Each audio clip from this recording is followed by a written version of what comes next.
ஆமென். ஆமென். ஹல்லேலூயா. ஹல்லேலூயா. வந்திருக்கிறவங்க யாவரையும் ஆண்டவருடைய இயேசுவின் நாமத்திலே வாழ்த்துகிறேன், வரவேற்கிறேன். கர்த்தர் ஒவ்வொருவரையும் ஆசீர்வதிப்பார். யாவரும் பழைய பார்த்துகளை மூடி தேவ ஆவியானவர் நம்மோடு கூட இடைப்பட முடியாது. யாவரும் சேர்ந்து சொல்லி கிருபை வழக்கம் ஆசீர்வதிக்கப்பட்டதான இந்த மனமகிழ்ச்சி நாள் ஆராதனைக்காக உங்களை நன்றியோடு துதிக்கிறோம். நினைக்கிறேன் வார்த்தையை தியானிக்கிறோம். சமூகத்தில் வந்திருக்கிறோம். எங்களோடு கூட பேசுங்க.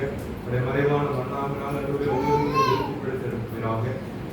ஒவ்வொருடைய வாழ்க்கையில் மாற்றத்தை கட்டளையிடும்படியாக வச்சிருக்கிறோம். வசனத்தை கேட்டு அந்த வசனம் அவர்களுக்குள்ள கிரியை செய்யும்படியாக வாழ்க்கையை செயல்படையபடியாக இந்த தேவனை கிருபை செய்யும்படியாக சமூகத்தில் நாங்கள் நீங்க வாங்க அடியை கூடி மரத்திலே வெளிப்படுங்க. பேசி நான் சொல்லிருக்கீங்களாவே. ஹல்லேலூயா. ஹல்லேலூயா. நாளை காலை ஆராதனையிலே தேவனுடைய வார்த்தையை நாம் தியானம் செய்தோம். அதனுடைய ஆராதனையுடைய ஒரு பகுதி தேவனுடைய வார்த்தையினுடைய செய்தி சுருக்கம் ஆராதனையிலேயே வெளிப்படுத்தணும். மாலை ஆராதனுடைய செய்தியின் சுருக்கம் ஜெபத்திலே வெளிப்படுத்தும். ஆமென். ரெண்டு ஸ்டார்டிங்ல 2 காரியங்களுக்காக ஜெபிச்சாங்க. அதே காரியங்களை நாம் தியானம் செய்து ஜெபிக்க போறோம். ஆமென். ஹல்லேலூயா. சங்கீதங்களின் புத்தகம் 77வது சங்கீதத்தை நாம் காலையில் வாசிக்கிறோம். அந்த பகுதிக்கு நேராக பிரித்துள்ளோம். வைத்திருக்கிற யாவரும் சங்கீதம் 77க்கு நேராக சேர்ந்து சில வசனங்களை நாம் வாசிக்கிறோம். இந்த வீடுகளில் போய் சங்கீதம் 77 துணியாக வாசிங்க. அதில் 6 முதல் 9 வசனங்கள் நாம் வாசிக்கிறோம். ராக்காலத்தில் இந்த சங்கீதத்தை நான் நினைத்து என் இருதயத்தோடு சம்பாஷித்துக் கொள்கிறேன். என் நாவில் ஆராய்ச்சி செய்தது ஆனவர் நித்திய காலமாய் கைவிடுவாரோ, இனி ஒருபோதும் தயவு செய்யாதிருப்பாரோ, அவருடைய கிருபை முற்றிலும் அற்று போயிற்றோ, வாக்குத்தத்தமானது தலைமுறை தலைமுறைக்கு முடிந்து போயிற்றோ, தேவன் இரக்கம் செய்ய மறந்தாரோ, கோபத்தினாலே உருக்கமான இரக்கங்களை அழைத்து தந்தாரோ. ஆமென். அநேக கேள்விகள் வாசித்த வேத பகுதியில் அநேக கேள்விகள் நம்முடைய வாழ்க்கையில் இன்னைக்கு எப்படி இருக்குது? அநேக கேள்விகள் இருக்கு. தலைப்பு ஏன் என்னுடைய வாழ்க்கையில இப்படி நடக்குது? என்னுடைய வாழ்க்கையில ஏன் இப்படி? எனக்கு மட்டும் ஏன் சோதனை? எனக்கு மட்டும் ஏன் பிரச்சனை? எத்தனை பேருக்கு இந்த கேள்வி இருக்கு? அநேகருக்கு அந்த கேள்வி உண்டு. நான் எல்லாம் நல்லா தான் பண்றேன், நல்லா ஜெபிக்கிறேன், நல்லா வேதம் வாசிக்கிறேன், ஆனாலும் ஏன் எனக்கு இந்த பிரச்சனை, ஏன் எனக்கு இந்த துன்பங்கள் என்று சொல்லி நம்முடைய வாழ்க்கையில் அநேக கேள்விகளை நாம் கேட்டுக்கொண்டு இருக்கலாம். ஆனால் எல்லா கேள்விகளுக்கும் நம்முடைய வாழ்க்கையில் நடக்கிற எல்லா காரியங்களுக்கும் ஒரு காரணம் உண்டு. ஆமென். எத்தனை பேர் விசுவாசிக்கிறீங்க? ஹல்லேலூயா. நம்முடைய வாழ்க்கையில் நடக்கிற எல்லா காரியங்களுக்கும் ஒரு காரணம் உண்டு. ஏனென்று சொன்னால் நம்மை படைத்த தெய்வம், நம்மை வழிநடத்துகிற தெய்வம், நம்மை போஷிக்கிற தெய்வம், அவர் நம்முடைய வாழ்க்கையில ஒன்று அனுமதிக்கிறார் அப்படின்னா ஒரு காரணம் இல்லாம ஒண்ணுமே அனுமதிக்க மாட்டார். நம்ம அந்த காரணத்தை புரிந்து கொள்ளாம நம்ம என்ன பண்ணுவோம்? எதையோ பண்ணுவோம். எதை பண்ணணுமோ அதை மட்டும் என்ன செய்ய மாட்டோம். அந்த காரணங்களை நம்ம அறிந்து கொள்வது அவசியமா இருக்கிறது. அப்பதான் நம்ம செய்யற செயல் சரியாக இருக்கும். காலையிலே நாம் தியானம் செய்தோம். வியாதி அல்லது பலவீனம் வருவதற்கு என்ன காரணம் அப்படின்னு சொல்லி காலையில் வரவங்க வந்தவங்க இருந்தீங்கன்னா பலவீனத்திற்கான காரணம் என்ன?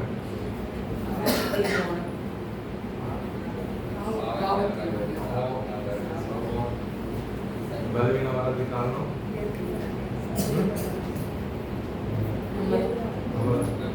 பெருமைப்படாதபடிக்கு பவுலுக்கு கொடுக்கப்பட்டது போல ஒரு முள் கொடுக்கப்பட்டது. நம்மை நாம் உயர்த்தாதபடிக்கு அந்த முள் நம்மை சுற்றும் சாத்தானுடைய அடுத்ததாக சிறையிருப்புகளை குறித்து பார்ப்போம். சிறையிருப்பு நேயருடைய வாழ்க்கையில ஒரு சிறையிருப்பு என்றால் என்ன? ஏதாவது உள்ள சிக்கிட்டு தப்பிக்க வழி இல்லை அப்படின்னு சொல்லி மாட்டிக்கொண்ட ஒரு சூழ்நிலை. அப்படிப்பட்ட ஒரு சிறையில் இருப்புல இருக்கிறோம் அப்படின்னா அதற்கும் ஒரு காரணம் உண்டு. எப்பேற்பட்ட சிறையிருப்பு, எந்த பிரச்சனை, வழியே திறக்க முடியாது அப்படின்னாலும் அதுல வழி யார் இருக்கிறாங்க? நானே வழியும் சத்தியமும் ஜீவனமா இருக்கிறேன் என்று சொன்ன நம்முடைய தேவாதி தேவன் அவர் நம்மோடு கூட இருக்கிறார். அவர் நம்மை வழி நடத்த நல்ல இருக்கிறார். ஹல்லேலூயா. இந்த சாயங்கால ஆராதனையிலையும் அடுத்த காரியங்களை நாம் தியானம் செய்வோம். 4வது அதிகாரத்தை நாம் திருப்பி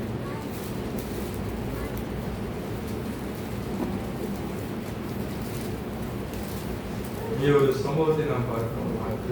4ஆம் அதிகாரத்தில் 36வது வசனத்திலிருந்து நாம் வாசித்தோம் சொன்னால், இயேசுவும் அவருடைய சீஷர்களும் என்ன செய்யறாங்க? படகுல போய் கொண்டிருக்காங்க. யாரெல்லாம் போயிட்டு இருக்காங்க? இயேசுவும் அவருடைய சீஷரும் படகுல போய் கொண்டிருக்காங்க. திடீர்னு கடல் என்ன நடக்குது? ஒரு சூறாவளி, ஒரு புயல் வந்துட்டு என்ன செய்யுது? கடல்ல வருது. ஆனா படகு என்ன செய்யுது? அமலத்தக்கதான ஒரு சூழ்நிலை.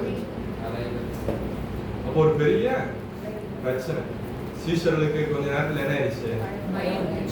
ஐயோ ஐயரே, நாங்கள் மடிந்து போகிறோம், உமக்கு கவலை இல்லையா அப்படின்னு சொல்லிட்டு கேட்கிறாங்க. சீஷர்கள் என்ன கேட்கிறாங்க? போதகரே, நாங்கள் மடிந்து போகிறோம், உமக்கு கவலை இல்லையா? ஆண்டவராக இயேசு கிறிஸ்து கூட தான் இருக்கிறாரு, அப்புறம் எப்படி பிரச்சனை வருது? நம்ம கூட ஆண்டவர் என்ன செய்யறாரு? இருக்கிறாரு. ஆனாலும் என்ன செய்யுது? பிரச்சனை வருது. ஏன் பிரச்சனை வருது? 2 ஒரே ரீசன் தான். ஆண்டவர் என்ன செஞ்சிடும்? அதை நல்லா வாசித்தோம் என்று சொன்னால், கப்பல் என்ன செய்யுது? படகு நிரம்பத்தக்கதாக அலைகள் அதுமே என்ன செய்யுது? மோதிட்டு அப்படின்னு சொல்லி பார்க்கணும். ஆனா அங்க பின்னாடி என்ன நடக்குது? கப்பலின் பின்னணியில் அவர் தலையணை வைத்து நித்திரையாய் இருந்தார்.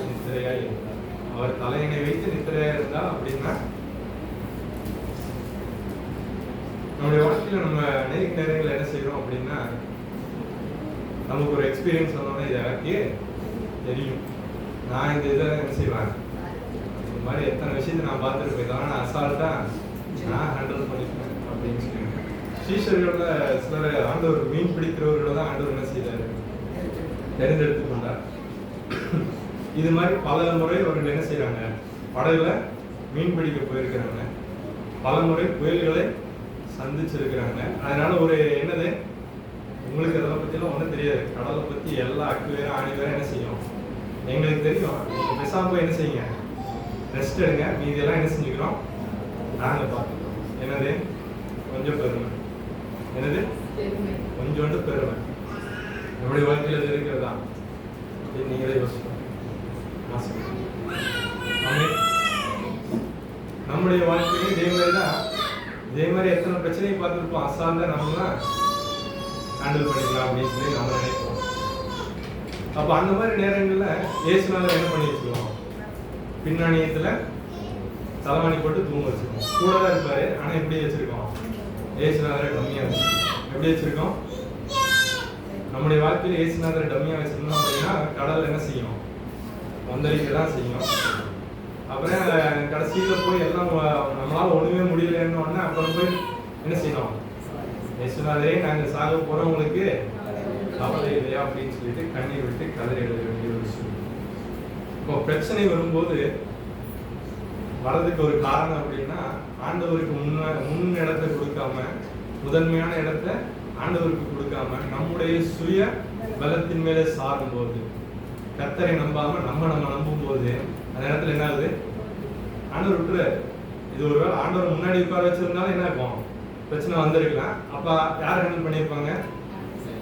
ஆண்டவர் பார்த்துருப்பாரு. இப்பவும் பிரச்சனை வருது. இப்ப யார் பார்க்க வேண்டியது? ஆக்சுவலா ஆண்டவர் தூங்குன்னு சொல்லியாச்சுன்னா அப்புறம் யார் பார்க்கணும்?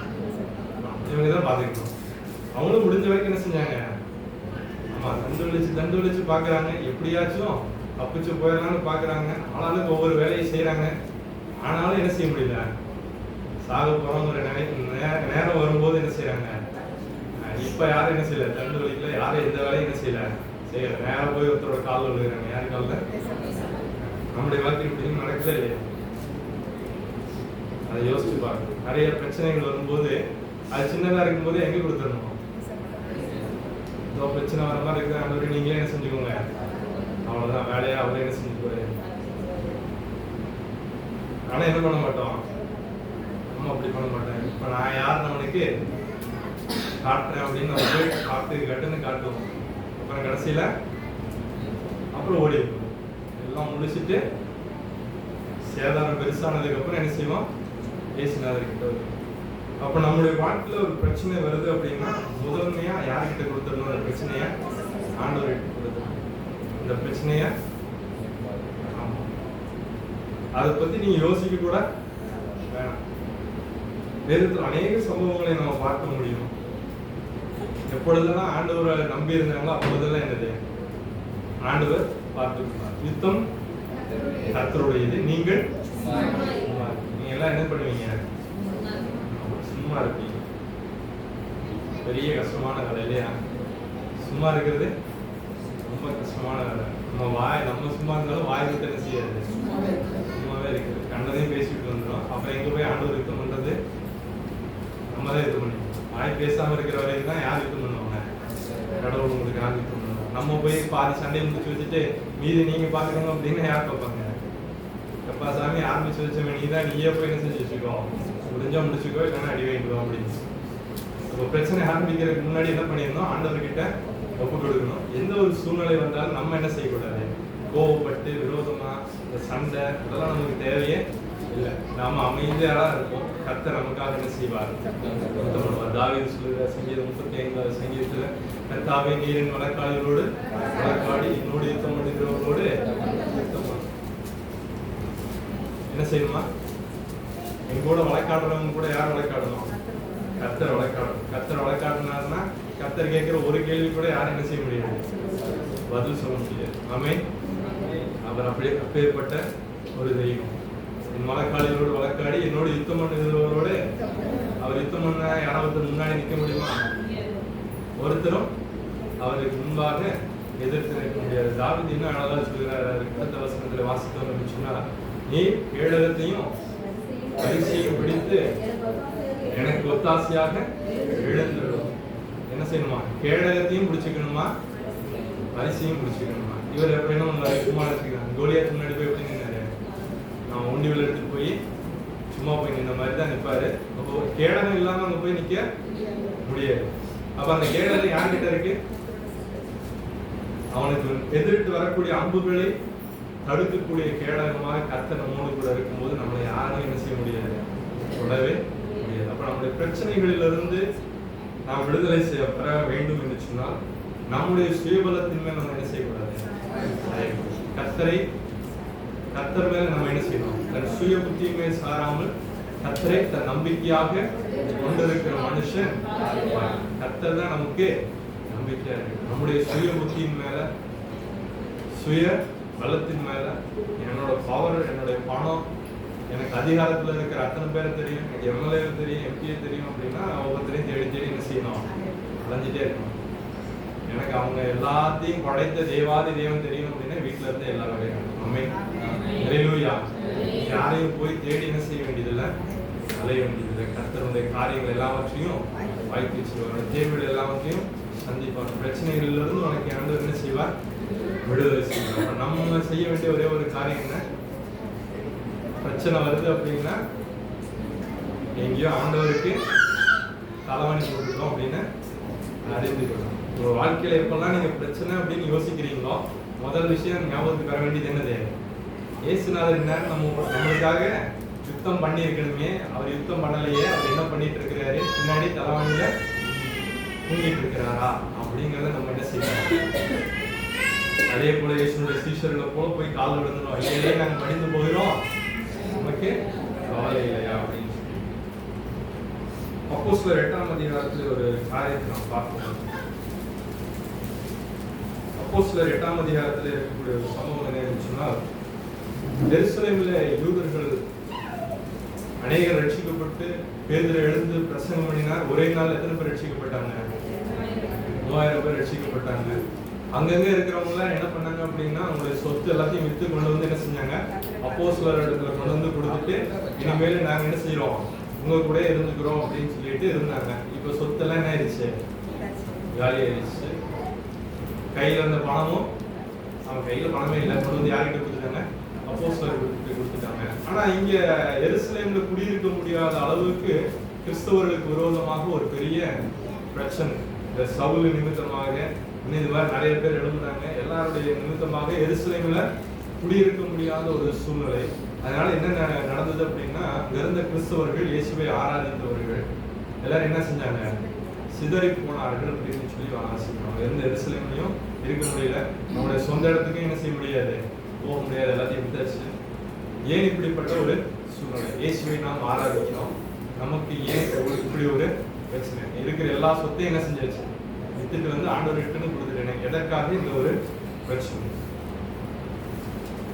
அந்த அதிகாரத்துல 4வது வசனத்தை வாசித்தோம் என்று சொன்னால் அதற்கான பதில் இருக்கிறது. சிதறி போனவர்கள் எங்கும் தெரிந்து சுவிசேஷ வசனத்தை பிரசங்கித்தார்கள். சிதறி தெரிந்தவர்கள் என்ன செஞ்சாங்களா? சுவிசேஷத்தை பிரசங்கித்தார்கள். ஆண்டவர் ஒரு பயங்கரமான பிளான் போட்டார். என்னது? எங்கெங்கயோ கிடக்கிறவங்க எல்லாம் என்ன செய்யணும்?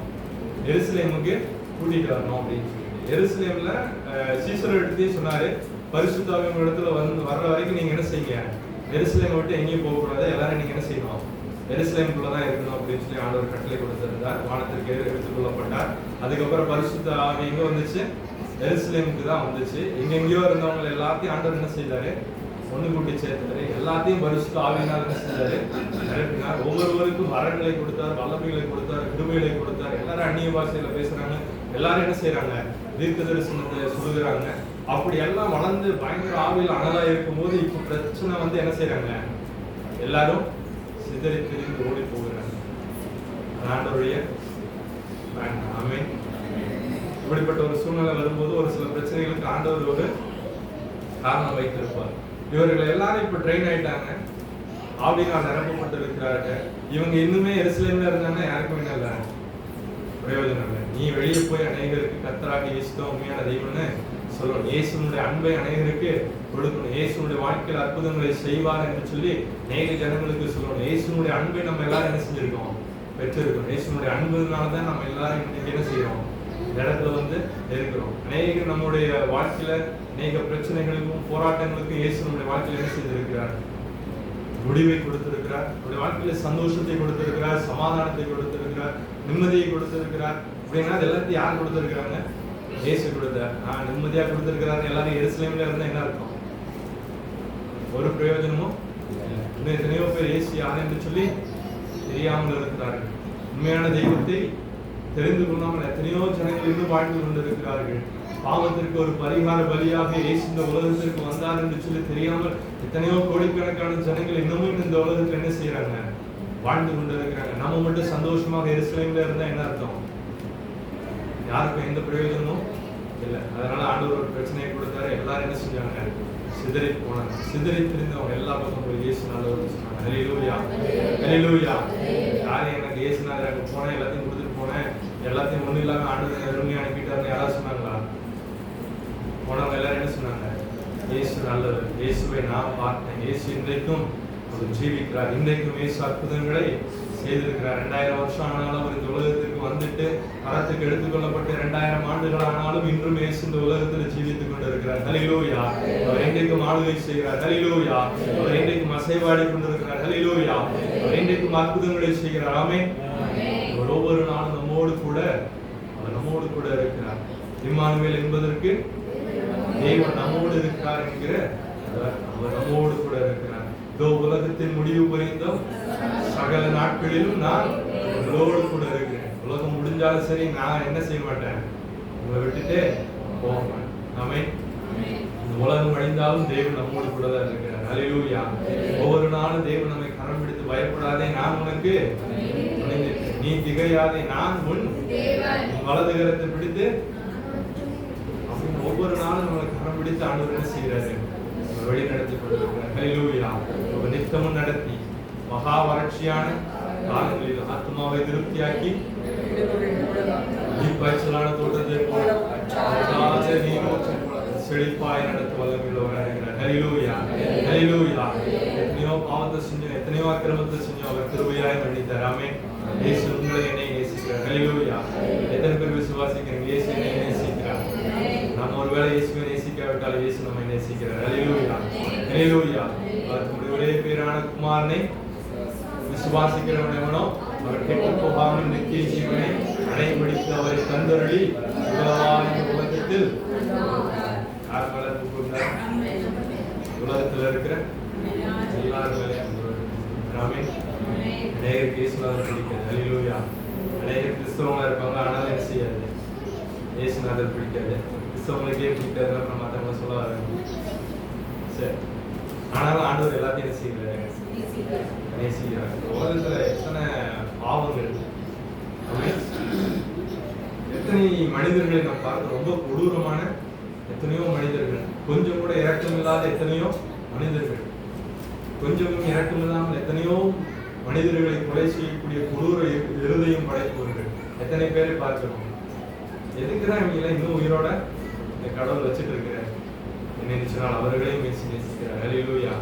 அவர்களுக்கான ஒரு மனம் திரும்புவதற்கான காலத்தையும் தேவன் வைத்திருக்கிறார். அவர்களுக்கான காலத்தை தேவன் கொடுத்திருக்கிறார். அது வரைக்கும் அவர்கள் மேல் எப்படி இருக்கிறார், அன்பாக இருக்கிறார், பொறுமையா இருக்கிறார், சாந்தமா இருக்கிறார். ஹல்லேலூயா. அவரை தேடி வரும்போது, இயேசுவேன்னு ஒரே ஒரு வார்த்தை சொல்லி கூப்பிடும் போது கர்த்தர் அவருடைய வாழ்க்கையில் ஒரு மாற்றத்தை கொடுப்பார். ஆமென். அவன் எப்பேற்பட்ட கொடூரமான மனுஷனா இருந்தாலும் அவனுக்கு ஒரே ஒரு நொடியில தேவனால் மாற்ற முடியும். ஆமென். ஹல்லேலூயா. அந்த பிரச்சனைகளுக்கு காரணம் என்ன? தேவனுடைய ராஜ்யம் கட்டி எழுப்பப்பட வேண்டும் என்று சொல்லி தேவன் கிறிஸ்தவர்களுக்குள்ளே, அவரை விசுவாசித்து அவரை ஆராதித்து அவருக்கு ஊழியம் செய்கிற ஊழியர்களுக்குள்ளே ஒரு பிரச்சனையை உருவாக்கி என்ன செய்தாரு, சிதறடிக்க பண்ணினார். எங்கும் தெரிந்த ஒரு சுவிசேஷ வசனத்தை பிரசங்கித்தார். ஹல்லேலூயா. ஹல்லேலூயா. நம்முடைய வாழ்க்கையில ஒரு பிரச்சனை வருது அப்படின்னு என்ன செய்யணும், யோசிக்கணும். ஒரு இடத்துல நிக்க முடியாம எங்கேயோ போயிட்டு இருக்கோமே அப்படின்னா என்ன செய்யணும், ஆண்டவர் ஏதோ ஒரு நோக்கத்துக்காக என்ன செய்கிறார், இந்த இடத்துக்கு கொண்டு போய் கொண்டு இருக்கிறார். இந்த இடத்துல ஆண்டவர் உங்களை வைத்திருக்கிறார்னு சொன்னால் அதற்கு என்னது, ஒரு காரணம் இருக்கிறது. ஹல்லேலூயா. கர்த்தர் உங்களை நீங்க இருக்கிற இடத்துல என்ன செய்வார், ஒரு உயர்த்த வல்லமையுள்ள தெய்வமாய் இருக்கிறார் சொல்லி நம்ம பார்க்கிறோம். 1 ராஜாக்களின் புஸ்தகத்தை நாம் எடுத்துக்கிறோம். 17ஆம் அதிகாரம்.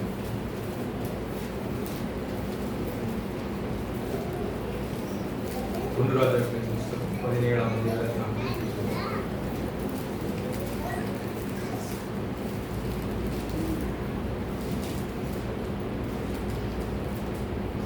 ஒன்பதாவது வசனத்திலிருந்து 16வது வசனம் வரைக்கும் ஒரு சம்பவத்தை நாம் இங்கே பார்க்கிறோம். நீங்க எலியா தீர்க்கதரிசியினுடைய காலத்திலே தேசத்துல எப்படிப்பட்ட ஒரு சூழ்நிலை, ஒரு பஞ்சமான ஒரு சூழ்நிலை. தேசத்துல மழை பெய்யல, 3.5 வருஷம் ஆச்சு. இன்னும் தேசத்துல என்ன செய்யல, மழை பெய்யல, சாப்பிட்றதுக்கு ஆகாரம் இல்லை, ஜனங்கள் பசியும் பட்டினியுமா வாழ்ந்து கொண்டிருக்கிறார்கள். அந்த நேரத்துல ஆண்டவர் எலியாவின் இடத்துல சொல்கிறார், நீ எழுந்து சீதோனுக்கு அடுத்த சாரிபாத் போய் அங்கே தங்கியிரு, உன்னை பராமரிக்கும்படி அங்கே இருக்கிற ஒரு விதவைக்கு கட்டளையிட்டேன். இந்த விதவனுடைய வாழ்க்கை எப்படி இருக்கிறது? ரொம்ப எலியா தீர்க்கதரிசி பயங்கரமான ஆள். ஆமென். அப்பேற்பட்ட தீர்க்கதரிசிக்கு அடுத்து இந்த பஞ்ச காலம் முடிகிற வரைக்கும் சோறு போட்டு அவரை காப்பாற்றுற அளவுக்கு பயங்கர பணக்காரமான ஒரு பெண் இல்லையா இந்த விதவை? இல்லை. அவருடைய வாழ்க்கை எப்படி இருக்கிறதுன்னு சொன்னா, இன்னும் ஒருவேளை சோறு மாத்திரம்தான் இருக்கிறது. அவங்களுக்கும் அவங்களுடைய பையனுக்கும் அடுத்த ஒரு வேளைக்கு மாத்திரம் தான் என்ன இருக்குது, சாப்பாடு இருக்குது. அதை சாப்பிட்டு விட்டு மறைத்து போகலாம் என்ற ஒரு சூழ்நிலையில ஒரு வாழ்ந்து கொண்டிருக்கிறார். இன்னைக்கு அனைவருடைய வாழ்க்கையும் எப்படி இருக்கிறது? என்ன ஒரு வாழ்க்கை, ஒரே கடன், ஒரே வறுமை, குறைவுகள், கிட்ட ஒண்ணுமே இல்லை. அடுத்த வேளை சாப்பாட்டுக்கு என்ன பண்ணுவோம்னோ தெரியல. என்னுடைய கடனுடைய நிலைமை என்ன தெரியாது, கடனுக்கு மேல கடனா போய்கொண்டே இருக்கிறது அப்படின்னு சொல்லிட்டு அநேகருடைய வாழ்க்கையில அப்படிப்பட்ட ஒரு ஏக்கம், ஒரு கவலை. எப்பொழுது இந்த கடன்ல இருந்து கர்த்தர் விடுதலை செய்வார், எப்பொழுது மற்றவர்களை போல நானும் எப்படி இருப்பேன், சந்தோஷமா இருப்பேன், எப்பொழுது என்னுடைய வாழ்க்கையின் தரம் உயர்த்தப்படும், பொருளாதாரத்துல நான் எப்பொழுது ஆசீர்வதிக்கப்படுவேன், ஒரே கேள்வி. ஆனால் இதே இப்படிப்பட்ட ஒரு மனநிலைமையில தான் அந்த விதவை இருக்கிறாள். ஆனால் வேதத்துல வாசித்தோம் என்று சொன்னால் அந்த மாதிரி ஒண்ணுமே இல்லாதவங்கள ஆண்டவருக்கு ரொம்ப பிடிக்கும். ஆமென். ஆமென். எத்தனையோ ஜனங்கள் இருந்தாங்க இந்த தேசத்துல, பசியும் பட்டினியுமா இருக்கிறது. ஆனா யாருக்கிட்டையும் ஆண்டவர் என்ன செய்யறாங்க, அனுப்பல. யார் எங்க அனுப்புறாங்க? ஒண்ணுமே இல்லாத, இருக்கிறதுலே மோசமான நிலைமையில இருக்கிற ஒரு விதவை கிட்ட கொண்டு போய் ஆண்டவர் என்ன செய்யறாரு, எலியா தீர்க்கதரிசிய உனக்கு சோறு போடுறதுன்னு ஒரு ஆளை அங்க வச்சிருக்கேன் அப்படின்னு. அங்க இருக்கிற ஆளுக்கு அவங்களுக்கே என்ன இல்லை, சோறு கிடையாது. நீங்க ஒருவேளை அப்படி இருந்தீங்க அப்படின்னா ஆண்டவர் உங்களை மற்றவங்களுக்கு சோறு போட வைக்கிறேன். ஹல்லேலூயா. விசுவாசிக்கிற மாத்திர கரங்களை உயர்த்தி ஹல்லேலூயா. உங்களுடைய குறைவுகளின் மத்தியில் ஆண்டவர் அநேகருக்கு ஆசீர்வாதமாய் வைத்திருக்கிறார். ஆமென். வேதத்தில் நாம் வாசித்து வந்துச்சுன்னா யாக்கோபு 2ஆம் அதிகாரம் 5வது வசனத்தில் ஒரு வாசிப்பை கேட்கிறோம். என் பிரியமான சகோதரரே கேளுங்கள், தேவன் இந்த உலகத்தில் தரித்திரரை விசுவாசத்தில் ஐஸ்வர்யவான்களாகவும் தரித்திரர் என்ன செய்கிறாரா? விசுவாசத்தில் ஐஸ்வர்யவான்களாகவும் தம்மிடத்தில் அன்பு கூறுகிறவர்களுக்கு தாம் வாக்குத்தத்தம் பண்ணின ராஜ்யத்தை சுதந்திரர்களாகவும் தெரிந்து கொள்ளவில்லையா? எப்படிப்பட்டவங்களா வச்சிருக்காங்க? ஒண்ணுமே இல்லை அப்படின்னு நான் நினைச்சிட்டு இருக்கிற ஒருத்தனை ஆண்டவர் விசுவாசத்துல எப்படிப்பட்டவங்களா வச்சிருக்காரு? ஐஸ்வர்யவான். அது என்ன தரித்திரம் மட்டும் விசுவாசத்துல ஐஸ்வர்யவான்? அவனுடைய விசுவாசம் ரொம்ப பெரியது. ஹல்லேலூயா. ஒண்ணுமே இல்லாதவனுடைய விசுவாசம் ரொம்ப பெரியது. ஆண்டவர் எப்பவுமே இந்த ஒண்ணுமே இல்லாதவங்க கொஞ்சம் என்ன செய்வாரு? நேசிப்பார். கொஞ்சம் ரொம்பவே நேசிப்பார். ஒரு முறை தேவாலயத்திற்கு போனார். அந்த தேவாலயத்துல எல்லாரும் என்ன செஞ்சாங்க? காணிக்கை போட்டாங்க. இவர் பக்கத்திலே போய் நின்றாரு. யாரெல்லாம் எவ்வளவுலாம் காணிக்கை போடுறாங்க அப்படின்னு பாக்குறாரு. எல்லாரும் போட்டாங்க. பெரிய பெரிய பணக்காரங்க எல்லாரும் ஆலயத்துக்கு வந்துருக்காங்க. அவன்லாம் ஆமா தங்க காசா போடுறாங்க, ஈ காசா போடுறான். ஆனா ஒரே ஒரு ஏழை விதவை வருகிறா. அவர் 2 காசு போடுறாரு. எவ்வளவு போட்டா? 2 காசு போடுறான். இப்போ ஆண்டவர் மெசேஜ் கொடுக்க போயிட்டாரு. காணிக்கெல்லாம் வந்து சேர்க்கணும். நிறைய பேர் வந்து எல்லாரும் என்ன செஞ்சீங்க? காணிக்கை போட்டீங்க. ஆனா அந்த ஏழை விதவை தான் என்ன செஞ்சா? அதிகமா கொடுத்தான்னு சொன்னாங்க. எல்லாத்தையும் எப்படி இருக்கும்? இதுக்குன்னே ஒரு நம்ம தான் நிறைய கொடுக்குறோம் இந்த உலகத்துக்கு காமிக்கிறோம். அந்த காலத்துல எல்லாம் அப்படிதான் இருக்கும் இல்லையா? நம்ம தான் நிறைய கொடுக்குறோம் இந்த உலகத்துக்கு காமிக்கணுங்கிறதுக்காகவே இந்த காலத்துல நிறைய பேர் இருக்கலாம். ஆண்டவருடைய கிருபையில நம்மளுடைய கிறிஸ்துவ யாரும் அப்படி இல்லாத ஆண்டவருடைய ஹல்லேலூயா. நான் தான் நிறைய கொடுத்தேன் அப்படின்னு தெரியும். அநேக திருமண வீடுகள் இல்லை ஒரு சில முக்கியமான நிகழ்வுகள்லாம் என்ன செய்வாங்க? இப்போ அப்படி இருக்கான்னு தெரியல. அநேக இடங்கள்ல என்ன செய்வாங்க அப்படின்னா மொய் எழுதும்போது என்ன சொல்லுவாங்க? பேரு இன்னாரு. ஆமா ஆமா அதுக்குன்னே ஒரு ஆளை வச்சிருப்பாங்க. தொண்டை எப்படி இருக்கும்? வெண்கல தொண்டையா இருக்கும். 1000 பேர் இருந்தாலும் 1000 பேருக்கு கேட்கற மாதிரி மனசு நல்லா கட்டுவாரு. அவரே சொல்லுவார் இன்னாரு இவ்வளவு மொய் வச்சிருக்கிறாங்க அப்படின்னு. அப்ப நம்ம பேரை சொல்லும் போது மான மரியாதை காப்பாத்துறதுக்கு கொஞ்சம் நிறைய என்ன செய்யணும்? அப்படி மொய் வைக்கணுமே அப்படின்னு நிறைய வைக்க வேண்டிய ஒரு சூழ்நிலை இருக்கு. அப்ப அநேக இடங்கள்ல நம்ம அப்ப எல்லாத்துக்கும் நம்ம பேரை சொல்லும்போது அப்படி கெத்தா இருக்கணும்னு சொல்லி நிறைய பேர் என்ன செய்வாங்க? அப்படி கொடுப்பாங்க. ஆனா அப்படி கொடுக்கறவங்க ஆண்டவர் என்ன செய்யல? நிறைய கொடுத்தான்னு சொல்லல. 2 காசு கொடுத்தவன ஆண்டவர் நிறைய கொடுத்தான்னு சொன்னாங்க. ஏன்? இருக்கிறவன்லாம் நிறைய வச்சிருக்கான். அதுல தூண்டு எடுத்து என்ன செஞ்சான்? அவன் ஆண்டவருக்குன்னு கொடுத்துருக்கான். வீடு நிறைய தங்க கட்டியா வச்சிருக்கிறவன் ஒரே ஒரு கட்டி ஆண்டவருக்குன்னு கொடுத்தா அவன் நினைச்சுக்கிறான் நம்மளா தங்க கட்டி கொடுத்தோம் பெரிய ஆளா இருக்கணும். நீங்க ஒன்றும் பெரிய ஆளு கிடையாது. ஒண்ணுமே இல்லை. வீட்டுல இருக்கிறது 2 காசு. அந்த 2 காசையும் கொண்டு வந்து என்ன பண்ணிட்டாங்க? சர்ச்சில் கொண்டு வந்து காணிக்கை போட்டாங்க. அப்போ ஆண்டவர் பார்க்கிற விதம் எப்படி இருக்கும்? வித்தியாசமா இருக்கும். ஹல்லேலூயா. இதே போல உங்களோட வாழ்க்கையில ஒண்ணுமே இல்லை நீங்க நினைச்சீங்க அப்படின்னா ஆண்டவர் உங்களை எப்படி பார்க்கிறாரு அப்படின்னா உங்களை ஐஸ்வர்யவான்களை பார்க்கிறார். ஹல்லேலூயா. நம்ம எப்பாவது அப்படி யோசிச்சிருக்கோமா? நம்ம தான் பெரிய ஐஸ்வர்யவான் இருந்தாலே யோசிக்க மாட்டோம். ஒண்ணுமே இல்லைன்னா எங்க போய் யோசிக்கிறது? நீங்க என்னப்பா பெரிய ஆளு நம்மளா அப்படியா அப்படின்னு என்ன செய்வோம்? பஞ்சப்பாட்டு பாடிட்டு நீ பஞ்சப்பாட்டு பாடினாலும் ஆண்டவர் சொல்லுகிறார் நீ தான் பெரிய ஐஸ்வர்யவான். ஹல்லேலூயா. விசுவாசத்துல நீ தான் ஐஸ்வர்யவான். ஆமென். அது எப்படி விசுவாசத்துல ஐஸ்வர்யவான் ஆக முடியும்? ஒரு 2 பேர் எடுத்துப்போம். ஒருத்தங்க பெரிய பணக்காரன், இன்னொருத்தங்க பெரிய ஏழை. இந்த 2 பேர்த்துல யார் ஐஸ்வர்யவான்? விசுவாசத்துல ஐஸ்வர்யவான். எப்படி ஐஸ்வர்யவான் ஆக முடியும்? பணக்கார வீட்லயும் ஒரு பர்த்டே வருது, ஏழை வீட்லயும் ஒரு பர்த்டே வருது. பணக்கார வீட்டுல அந்த குழந்தைக்கு தெரியும் என்னது பர்த்டே வருது. எங்க அப்பா என்ன செய்வாரு? ஆமா பேங்க்ல அக்கௌண்ட்ல நிறைய பணமா வச்சிருக்காரு. என்ன செய்வாரு? எடுத்து எனக்கு வேணுங்கிற எல்லாத்தையும் என்ன செய்வாரு? வாங்கி கொடுப்பாரு. அதே ஏழை குடும்பத்துல அவனுக்கு தெரியும் எங்க அப்பாவோட அக்கௌண்ட்ல 5 பைசா கிடையாது. சல்லி பைசாக்கு ஒரு ஒண்ணுமே வாங்கி தர மாட்டாரு. ஆனாலும் என் அப்பா இயேசுநாதர் எனக்காக ஒரு புது சட்டை வாங்கி தருவார். ஹல்லேலூயா. அதுதான் விசுவாசத்துல ஐஸ்வர்யம். விசுவாசத்துல ஐஸ்வர்யம். அந்த விசுவாசம் பணக்கார வீட்டுக்கு வருமா? அது என்ன, அக்கௌண்ட்டுக்கு கார்டு பண்ணா என்ன ஆச்சு? கார்டு எடுத்தா காசு. எதுக்குப்பா கஷ்டப்பட்டு பர்ஸை திறந்து கார்டெல்லாம் எடுத்து பின் நம்பர்லாம் அடிச்சு என்ன பண்ணிட்டாங்க? போனை கொடுத்தாலே என்ன செஞ்சிடும்? என்னோட போன்ல எல்லாம் இப்படி எடுத்து அந்த கார்டு மேலே இப்படி வச்சேன்னா போதும், அங்க இருந்து காசு என்ன செஞ்சிருவாங்க? அவங்க எடுத்துருவாங்க. எடுத்து நம்பர்லாம் போட வேண்டியதில்லை. அந்த அளவுக்கு டெக்னாலஜியே வளர்ந்துருச்சு. ஆனா இதுல என்ன, எந்த ஒரு விசுவாசமும் என்ன செய்யறது இல்ல. ஆண்டவர் எனக்கு எல்லாவற்றையும் கொடுப்பார் என்கிற அந்த ஒரு விசுவாசம் தான் என்னது? ஒரு உண்மையான விசுவாசம். அந்த ஏழை இடத்துல ஆண்டவர் என்ன செய்யறாரு? அதிகமாக பார்க்கிறார். அதனால ஆண்டவர் அந்த வசனத்துல யாக்கோபு 2:5 வசனத்துல தரித்திரரை என்ன செய்யறாரு? விசுவாசத்துல ஐஸ்வர்யம் உள்ளவர்களாக தேவன் பார்க்கிறார். ஹல்லேலூயா. நெகேமியா 2:2 வசனத்தை எடுத்துக்கொள்வோம். இங்கே ஒரு சம்பவத்தை பார்க்கலாம்.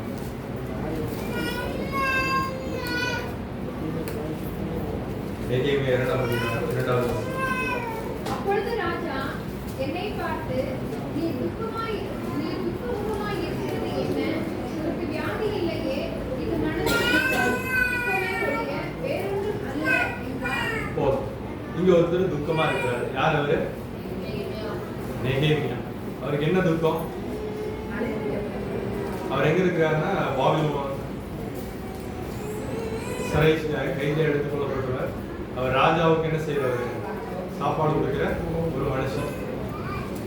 சாப்பாடு 24 மணி நேரம் அவர் சாப்பிட மாட்டாரு. வேணும் போது கரெக்டா என்ன செய்யணும்? சாப்பாடு கொடுத்துட்டு மீதி நேரம்லாம் என்ன செய்யணும்? அவருக்கு வேலை வெட்டி எதுவும் இல்லை, சும்மா ஜாலியா அரண்மனையில ஜாலியா பண்ணிக்க வேண்டிய ஒரு வேலை. எப்பவும் சந்தோஷமா இருக்கக்கூடிய ஒரு மனுஷன் திடீர்னு ஒரு நாள் எப்படி இருக்கிறாரா? ரொம்ப சோகமா இருக்கிறார், ரொம்ப துக்கமா இருக்கிறார். ஏன்னா அவங்க சொந்தக்காரங்களை என்ன செஞ்சிருக்காரு? பார்த்துருக்காரு. அவங்க எங்க இருந்து வந்திருக்காங்க? எருசலேம்ல இருந்து வந்திருக்காங்க. சொந்த ஊர், அவன் பிறந்து வளர்ந்த ஊர், அவனுடைய முற்பிதாக்கள் பிறந்து வளர்ந்த ஊர் எப்படி இருக்குது அப்படின்னா, அப்படி ஜாம்னு இருந்த ஒரு பெரிய நகரம் எருசலேம் நகரம் மண்மேடா இருக்கு. எப்படி இருக்கிறது? மண்மேடா இருக்கு. இந்த மண்மேடு தான் என்னாச்சு? எருசலேமின் மதில்கள் எல்லாம் இடிக்கப்பட்டு விட்டது. எருசலேம் இப்ப வெறும் என்னது? மண்மேடு தான். அந்த மனுஷங்க யாரும் இல்ல, யாரும் குடியிருக்க முடியாது. அப்பேற்பட்ட பாதுகாப்பு மிக்க ஒரு நகரம் ஒண்ணுமில்லாம உருக்குலைந்து கிடக்கிறது அப்படின்னு சொல்லிட்டு இவங்க கிட்ட வந்து என்ன சொல்றாங்க. உடனே இவருக்குள்ள ஒரே வருத்தம், கவலை, சாப்பிட முடியல. உபவாசத்தினால என்ன செய்யறாரு? என்னை வருத்தி கொள்கிறார். எப்படியாவது நம்ம என்ன செய்யணும்? போகணும். ஆனா இவர் பார்க்கிற வேலை என்னது? பானபாத்திர. அவன் பெரிய பணக்காரன் கிடையாது. ஆனா அவருடைய என்ன ராஜா கிட்ட போய் கேட்கிறாரு, நான் என்ன செய்யணும்? எருசலேமுக்கு போன எனக்கு என்ன செய்யுங்க, என்னை அனுப்பி விடுங்க அப்படின்னு சொல்றாரு. உடனே ராஜாவும் எத்தனை வருஷம் ஆகும், எப்போ போயிட்டு எப்போ வருவேன்லாம் விசாரணை பண்ணிட்டு சரி போயிட்டு வான்னு சொல்றாரு. ஆனா இவர்கிட்ட எதுவுமே இல்லை. இதே காலகட்டங்களில் எஸ்ரா அப்படின்னு ஒரு வேத பாரகன் இருந்தாரு. அவருடைய வேலை என்னது அப்படின்னா பைபிள் படிக்கிறது. எல்லாமே அவருடைய வேலை என்னது? பைபிள் படிக்கிறது. வேதத்துல கொடுக்கப்பட்ட எல்லா சட்ட திட்டங்களையும் என்ன செய்வாரு? அழகா தெரிஞ்சு வச்சிருப்பாரு. தெரியாதவங்களுக்குலாம் என்ன செய்வாரு? சொல்லிக் கொடுப்பாரு. வேத பாரகனாகிய எஸ்ரா. அதே காலகட்டத்தில் இன்னொரு மனிதன் தானியேல் என்ன பண்ணாரு? அவர் ரொம்ப பெரிய ஆளு, ரொம்ப பிஸியான ஆளு. எவ்வளவு பிஸியா இருந்தாலும் என்ன செய்வாரு? ஜெபம் பண்ணுவாரு. அநேக ராஜ்யங்களை அவங்க கிட்ட இருந்தது, நேபுகாத்நேச்சார் கிட்ட இருந்தது. அதை விசாரிக்கக்கூடிய நேபுகாத்நேச்சாருக்கு அடுத்த ஒரு இடத்துல இருந்தாரு. அதுக்கப்புறம் ராஜாக்கள் மாறினாங்க. ஆனால் தானியேலை யாரும் என்ன செய்ய முடியல, ஒண்ணும் பண்ண முடியல. அவர் ரொம்ப உயர்ந்த ஒரு பெரிய பொறுப்புல இருக்கிறாரு. அவரோட ஒரு கையெழுத்துக்கு பெரிய மதிப்பு உண்டு. இந்த 3 பேர் இருக்கிறாங்க. இந்த 3 பேருடைய ஆசையும் என்ன அப்படின்னா, இந்த தானியேலுடைய எண்ணம் என்னது? எருசலேம் எப்படியாச்சும் செய்யணும், கட்டப்பட வேண்டும்.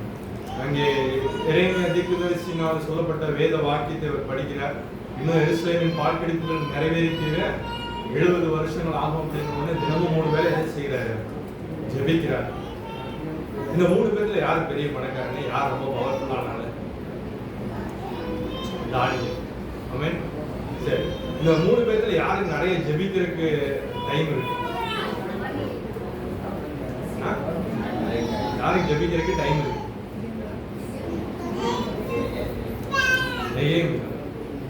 நெகேமியாவுக்கு என்ன வேலை? சமைக்கிற வேலை அவனுடைய வேலை கிடையாது. அவன் வேலை என்னது? ராஜா பரிமாறுற வேலை. 24 மணி நேரமா மனுஷன் சாப்பிட்டு இருக்க போறாரு.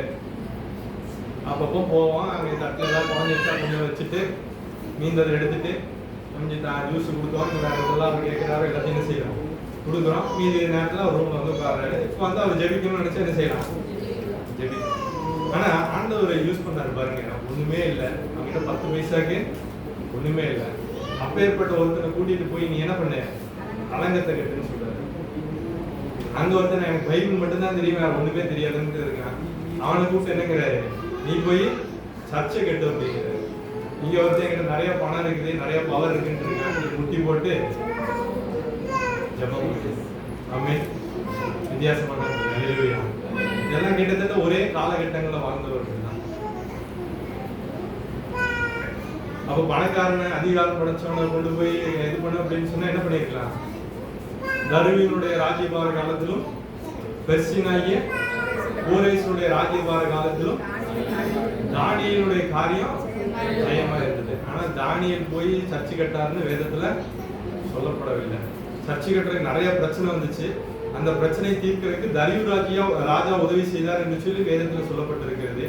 அந்த தரியு ராஜ்யபார காலத்துல பெரிய ஆளா இருந்த தானியேல் என்ன செய்யல? ஒண்ணும் செய்யல. அவர் ஒண்ணும் செய்யலன்னு சொல்ல முடியாது. அவருக்கு வந்து என்ன பண்ணாரு? அவருடைய வேலையை சரியா உனக்குன்னு ஆண்டவர் என்ன கூப்பிட்டுருக்காரு? ஜெபிக்கணும்னு சொல்லி கூப்பிட்டுருக்காரு. அந்த வேலையை ஆண்டவர் அவர் என்ன செய்தாரு? சரியா செய்தார். ஆனால் இந்த நெகேமியா என்ன செய்தாரு? கையில 5 பைசா இல்ல, வறுமை. அந்த வறுமை மத்தியில என்ன பண்ணாரு? எருசலேமுக்கு போனாரு. 12 வாசல் எல்லாம் இடிச்சு எரிச்சு வச்சிருக்கானுங்க. ஒன்னதான் என்ன செய்தாரு? கட்டுறாரு. எஸ்ரா போனாரு. இங்க என்ன செய்தாரு? கர்த்தருடைய ஆலயம் இடிக்கப்பட்டு கிடக்கிறது. என்ன செய்தாரு? அதை மீண்டும் கட்டி எழுப்பினாரு. அப்ப நம்ம கிட்ட காசு இருக்குதா இல்லையா அப்படிங்கிறது முக்கியம். உங்களோட இருதயத்துல என்ன இருக்குதுங்கிறத ஆண்டவர் என்ன செய்யறாரு? ஹல்லேலூயா. நம்மளும் சர்ச்சை கட்டணும்னு என்ன செய்யறோம்? ஆசையோட இருக்கிறோம். பல வருஷமா என்ன செய்யறோம்? ஜெபம் பண்ணி கொண்டு இருக்கிறோம். அந்த சர்ச்சை கட்டுறதுக்கு யார் அனுப்புவது? உங்களதான். ஹல்லேலூயா. யார் கட்ட போறது சர்ச்சை? நான் தான் கட்டணும். எல்லாரும் சொல்லுவாங்க, இந்த சர்ச்சை நான் தான் கட்டணும். ஆமென். அதுக்கு இப்ப அவ்வளவு பெரிய பணக்காரங்க எத்தனை பேர் இருக்காங்க? என் நிலைமையே ஒவ்வொருத்தரையும் பாட்டு பாட சொன்னா நல்லா பஞ்ச பாட்டு பாடணும் இல்லையா? ஆண்டவரே, நீதான் சரியான ஆலயத்தை கட்டுறதுக்கு நீதான் சரியான ஆள். முன்ன காசு இல்லையா? வா, முன்ன வச்சுதான் நான் என்ன செய்வேன்? இந்த ஆலயத்தை கட்டு. ஆலயத்துக்கு நீ தான் நிறைய என்ன செய்ய போற? கொடுக்க போற. ஹல்லேலூயா. எத்தனை பேர் விசுவாசிக்கிறீங்க? ஒண்ணுமே இல்லாத இடத்துல எல்லாத்தையும் உருவாக்க வல்லமையுள்ள நான் ஒன்னதுக்குமே லாக்கி இல்லைங்கிறவனை வச்சுதான் எல்லாத்தையும் ஆண்டவர் என்ன செய்வாரு? ஹல்லேலூயா. நான் தான் பெரிய ஆளுன்னு நினைச்சிருந்தேன். இன்னும் கொஞ்சம் என்ன செய்யும்? அப்படி ஓரமா போய் நீ எல்லாம் அந்த ஒண்ணு என்ன செய்வானா செய்யணும். தாவீதுக்கு ஒரே ஆசை, நான் எப்படியா சரி செஞ்சிருவேன். ஆமா, பெருசா ஆலயத்தை கட்டி நீ ஒண்ணும் கழிக்க வேணா, நீ என்ன செஞ்சிருவேன்? ஓரமா போயிருக்கு. நீ சின்ன ரத்தத்துக்கு நீ எல்லாம் ஆலயத்தை கட்டினீங்கன்னா அந்த ஆலயமாவே என்ன செய்யாது? உனக்கு பின்னாடி ஒருத்தர் வருவான், அவனை வச்சு நான் என்ன செய்வேன்? ஆலயத்தை பிரம்மாண்டமான ஒரு ஆலயத்தை ஆண்டவர் என்ன செய்தார்? சாலமோன்கிற ராஜாவை வச்சு ஆண்டவர் என்ன செய்தார்? கட்டினார். அப்ப நம்முடைய வாழ்க்கையில வறுமையா இருக்கிறேன், கடனோட இருக்கிறோம், பிரச்சனையோட இருக்கிறோம் அப்படின்னு நினைக்கிறீங்க அப்படின்னா உங்களை வச்சு ஆண்டவர் என்ன செய்வார்? பெரிய கதையை செய்வார். ஹல்லேலூயா. அதை நம்ம என்ன செய்யணும்? விசுவாசி. நம்ம பொருளாதாரத்துல தரித்திரரா இருக்கலாம், ஆனா விசுவாசத்துல என்ன செய்யக்கூடாது? அப்புறம் அந்த கடவுளால கூட நம்ம என்ன செய்ய முடியாது? காப்பாற்ற முடியாது. நம்ம விசுவாசத்துல ஐஸ்வர்யவான்களா மாறும். இப்ப நம்முடைய வாழ்க்கையில குறைவுகள் வரும்போது விசுவாசத்துல எப்படி இருக்கணும்? ஐஸ்வர்யவான்களா மாறணும். இதெல்லாம் என்னால எப்படி செய்ய முடியும்னு என்ன செய்ய முடியாது? சூழ்நிலை எப்படி இருக்கலாம். என்னால ஒரு வீட்டை வாங்க முடியுமா? என்னால ஒரு வீட்டை கட்ட முடியுமா? என்னால ஒரு காரை வாங்க முடியுமா? அதுக்கான பணம் எல்லாம் நம்ம கிட்ட இருக்கு. நமக்கு எதுக்கு? நம்ம கிட்ட ஏதோ பைக் இருக்குதா, ஓடிங்க போலாமா? ஆண்டவர் உங்களுக்குன்னு ஒரு காலத்தை வைத்திருக்கிறார், அதற்கான நேரத்தை வைத்திருக்கிறார். அந்த காலங்களை எல்லாம் வச்சு ஆண்டவர் என்ன செய்வார்? உங்களுக்காக செய்து முடிப்பார். எனக்கு ஒரு பெரிய தொழில் தொடங்க வேண்டும் என்ற ஒரு ஆசை, ஆனா நம்ம கிட்ட அதற்கான பணம் இல்லை. ஆண்டவர் உங்களுக்கான வழிவாசல் என்ன செய்வார்? ஜாதி கொடுப்பார். நீங்க செய்ய வேண்டியது விசுவாசமா இருக்காங்க. கை பக்கத்துல இருக்கிறவங்க கரங்களை குறிச்சு சொல்லுங்க, நீங்க விசுவாசமா இருங்க. நீங்க விசுவாசிச்சீங்கன்னா தேவனுடைய மகிமையை காண்பீங்க. எத்தனை பேர் விசுவாசிக்கிறீங்க? நீங்க விசுவாசித்தா தேவனுடைய மகிமையை காணும். ஹல்லேலூயா, ஹல்லேலூயா. விசுவாசம்னா உலகத்தை ஜெயிக்கிற ஜெயம் வந்துச்சுன்னு நம்ம பார்க்கணும். அப்ப இப்படி அநேக மனிதர்கள் இருந்தும் ஒண்ணுமே இல்லாதவங்க ஆண்டவர் என்ன செய்தாரு? தெரிந்தெடுத்து அவர்கள் மூலமா அநேக ஜனங்களுக்கு பிரயோஜனமா இருக்க முடியாது, ஆசீர்வாதமா இருக்க முடியாது ஆண்டவர் என்ன செய்கிறார்? எடுத்து பயன்படுத்துகிறார். இதே போல ஏராளமான காரணங்களை, காரியங்களை, சம்பவங்களை வேதத்துல நம்ம என்ன செய்ய முடியும்? பார்க்க முடியும். ஆண்டவரை பயன்படுத்துகிற பாத்திரங்கள் என்று சொல்லி பார்த்தோம் அப்படின்னா ஒன்னத்துக்கு ஒரு வாரம் அப்படின்னு சொல்லலாம். பேதுருவை பார்த்து சொன்னாங்க, இவன் தான் படிப்பறிவே இல்லாதன்னு சொன்னாங்க. ஆனா ஆண்டவர் என்ன பண்ணாரு? எந்திரிச்சுன்னு பேசுன்னு சொன்னாரு. அவங்க பாட்டுக்கு எந்திரிச்சுன்னு பேசினா 3000 பேர் அன்னைக்கு என்ன செஞ்சாங்க? மனம் திரும்ப ரட்சிக்கப்பட்டாங்க. பார்த்தவனுக்கு எப்படி இருக்கும்? அந்த பிரதான ஆசாரியனுக்குலாம் எப்படி இருக்குன்னு யோசிச்சு பாருங்க. வீதி கிளம்பிடுச்சு அவனுக்குலாம். இவன்லாம் கல்லாதவனாச்சே, இவனுக்கெல்லாம் படிப்பறிவே இல்லையே, இவன் என்ன பேச்சு பேசுறாங்க? ஆமென். ஒண்ணுமே இல்லைன்னு சொல்லலாம். நீ படிக்கல நீ நினைக்கலாம். ஆனால் ஆண்டவர் உன்னை என்ன செய்வாரு? படிக்காதவனை எடுத்து என்ன செய்வாரு? பயன்படுத்துவார். மற்றவர்களால் அற்பமாய் எண்ணப்பட்டிருக்கலாம், புறக்கணிக்கப்பட்டிருக்கலாம், இந்த சமூகம் உன்னை வெறுத்து தள்ளி இருக்கலாம். நான் இயேசு உன்னை நேசிக்கிறேன். ஹல்லேலூயா. யாரும் உன்னை எல்லாம் நேசிக்காதப்போ நீ யோசித்து பாரு. உன்னை நேசிக்கிற ஒரே ஒரு தான் யாரு? இயேசு. உன்னுடைய குடும்பம் உன்னை வெறுத்து தள்ளினாலும் வெறுக்காத தெய்வம் இயேசு. இன்னும் அனைவருடைய வாழ்க்கையில கேள்விகள் அநேகம் உண்டு. நான் ஆண்டவருக்கென்று எல்லாவற்றையும் செய்கிறேன், ஆண்டவருக்கென்று கொடுக்கிறேன், ஆனாலும் ஏன் என்னால ஆசீர்வாதத்தை சுதந்திரத்துக் கொள்ள முடியவில்லை? ஒரு ஊழியக்காரன் வருகிறான் உங்க வீட்டுக்கு. அந்த ஊழியக்காரனுக்கு ஒரு கலசம் தண்ணீர் கொடுத்தாலும் அதன் பலனை அடையாமல் போவதில்லை அப்படின்னு ஆண்டவர் சொல்லுறாரு. உங்க ஊழியக்காரர் வீட்டுக்கு வந்தாலும் என்ன பண்றீங்க?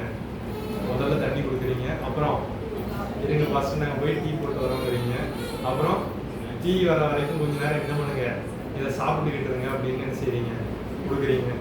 4 பேர் வீட்டுக்கு போயிட்டு வந்தா நிலம ரொம்ப மோசமாயிடும். அந்த அளவுக்கு ஒரு டம்ளர் தண்ணி கொடுத்தாலே அதனுடைய பிரதிபலனை அடையாமல் போக மாட்டான். ஆனா நீங்க பாசமா என்னென்னமா என்ன செய்றீங்க? அப்ப நான் இவ்வளவு கொடுக்குறேன், திருச்சபைக்கு வரேன், திருச்சபைக்கு வந்தா என்ன செய்யறோம்? காணிக்கையில என்ன செய்யறோம்? கொடுக்குறோம். மாதம் மாதம் என்ன செய்யறேன்? தசம பாகம் கொடுக்குறேன், இல்லை ஏதாவது ஒரு காணிக்கை கொடுக்குறேன், ஊழியக்காரருக்கு காணிக்கை கொடுக்குறேன், சபைக்கு அதை செய்யறேன், இதை செய்யறேன், நான் நல்லா ஜெபிக்கிறேன், நல்லா வேதத்தை வாசிக்கிறேன். ஆனாலும் ஏன் என்னுடைய வாழ்க்கையில ஒரு குறைவு? நம்ம என்ன செய்யணும்? யோசிக்கணும். ஒரு சில நேரங்கள்ல வாழ்வு காலத்தில் நன்மை என்ன செய்யணுமா? அனுபவிக்கணுமா? தாழ்வு காலத்துல சிந்திக்கணும். என்ன செய்யணுமா? சிந்திக்கணும். யார் சொன்னது? பயங்கர ஞானி சாலமோன் ஞானி சொல்லியிருக்கிறார். நல்லா இருக்கும்போது நல்லா சந்தோஷமா என்ன செய்ய?